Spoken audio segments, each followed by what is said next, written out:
बिस्मिल्लाहिर्रहमानिर्रहीम अस्सलाम वालेकुम। Welcome back to my channel Madiha food vision में। आज हमारे दोस्तों के लिए लेके आई हूँ बहुत ही मज़ेदार और झटपट सी बनने वाली रेसिपी मसाला भरी मिर्चों की। मैं आप लोगों के लिए रेसिपी लेके आई हूँ कि मैं इसको किस तरह से बना रही हूँ। बहुत ही इजी है इंशाल्लाह और बहुत ही मज़ेदार बन के ये तैयार होंगी। तो इनके लिए मुझे किन चीज़ों की ज़रूरत होगी मैं वो आपको बता देती हूँ। ये मैंने चाट मसाला लिया है, इसको पहले से मैंने निकाल के रख लिया कटोरी में। साथ में मैंने लेमन जो रस निकाल कर रख लिया है और जो कि हम लोग इनको मिक्स करके इसके अंदर भरेंगे। और आखिर में हम लोग इनको फ्राई करने के लिए बेसन का इस्तेमाल करेंगे। तो आए हम लोग अपनी रेसिपी बनाना स्टार्ट करते हैं। मिर्चों में मसाला भरने के लिए हम लोगों ने चाट मसाला जो है वो एक ख़ास खाली बर्तन में निकाल लेते हैं। थोड़ा सा मैंने चाट मसाला बचा लिया है क्योंकि अगर ये कम हो जाएगा तो हम लोग इसको दोबारा से बना लेंगे। अब लेमन जूस इसके अंदर मैं ऐड कर रही हूँ। 1/4 टीस्पून इसके अंदर नमक जाएगा। तो इन सारी चीज़ों को अच्छी तरह से मिक्स कर लेते हैं। मसाला हमारा तैयार हो चुका है। अब हम लोग इसको मिर्चों में भरते हैं। तो मैंने सबसे पहले मिर्ची लेके इनको अच्छी तरह से वॉश कर लिया है और इनको कट करके रख लिया, आप लोग देख सकते हैं।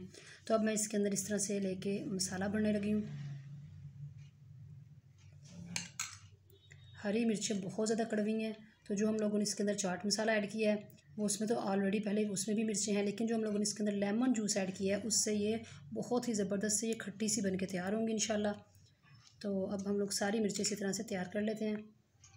मिर्चें हम लोगों ने तैयार कर ली हैं, सारा इसके अंदर मसाला भर लिया। और मैं आपको एक बात ज़रूरी बताना भूल गई हूँ कि जब अगर आप लोग चाहें तो इस मसाले को थोड़ा थिक कर सकते हैं, लेमन जूस इसमें कम ऐड कर सकते हैं। बट उससे ये होगा कि मिर्चें भी बहुत ज़्यादा कड़वी हैं और मसाले में भी मिर्चें हैं, तो फिर वो मज़ेदार नहीं बनेगी, वो खट्टी नहीं बनेगी। इसलिए लेमन जूस जिस तरह से मैंने आपको बताया है, लेमन जूस थोड़ा ज़्यादा और जो चाट मसाला है थोड़ा कम होगा, तभी ये खट्टी बनेगी और इनका टेस्ट जो है वो ज़्यादा अच्छा आएगा। तो अब ये तैयार हो चुकी हैं। अब हम लोगों ने अब इसको इस तरह से हम लोगों ने फ्राई नहीं करना। अब हम लोगों ने इसके ऊपर कोटिंग करनी है। कोटिंग करने के लिए मैंने यहाँ पे लिया है बेसन, तकरीबन हाफ़ प्याली बेसन मैंने लिया है। अब इसके अंदर मैं मसाले ऐड करती हूँ। 1/4, इसके अंदर भी बहुत कम हम लोग को मसाले इस्तेमाल करेंगे। 1/4 टीस्पून इसके अंदर लाल मिर्च का पाउडर जाएगा और 1/4 टीस्पून इसके अंदर नमक। थोड़ी सी हम लोग इसके अंदर हल्दी ऐड करेंगे। बस हम लोगों ने यही मसाले इसके अंदर इस्तेमाल करने हैं।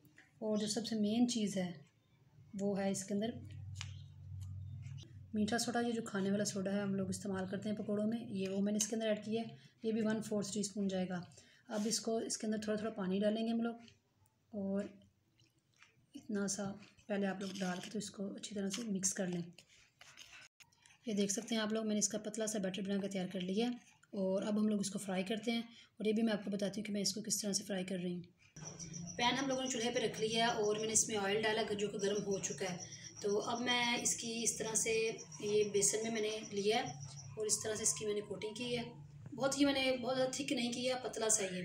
और इस तरह से मैंने सारी जो मिर्चें हैं उनको इसी तरह से उसकी कोटिंग करके मैं इसको फ्राई कर रही हूँ। इसको तकरीबन हम लोगों ने 1.5 मिनट के लिए इस तरह छोड़ देना है, इसको बिल्कुल नहीं छेड़ना। ये खुद ही फ्राई होकर ऊपर जैसे जैसे आते जाएंगे फिर हम लोग इसकी साइड चेंज करेंगे। बहुत ही ज़बरदस्त माशाल्लाह आप लोग देख सकते हैं ये फ्राई हो चुकी हैं दोनों साइडों से।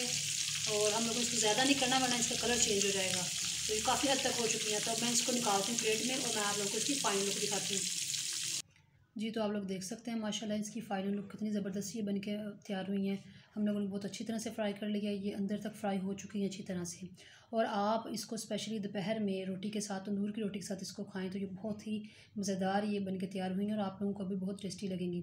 इसको आपने घर में ज़रूर ट्राई करना है, जिस तरह से मैंने आपको बताया हर स्टेप उसी को फॉलो करके आपने इसको बनाना है। और मुझे कमेंट सेक्शन में बताना है कि घर वालों का क्या फ़ीडबैक है। तो इसको ज़रूर घर में ट्राई कीजिएगा। वीडियो अच्छी लगी हो तो इसको लाइक करें, शेयर करें। और जो लोग नए हैं मेरे चैनल पे काइंडली चैनल को सब्सक्राइब करना मत भूलिएगा। अपनी ढेर सारी दुआओं में मुझे याद रखिएगा। नेक्स्ट वीडियो तक के लिए इजाज़त दीजिए। अल्लाह हाफिज़।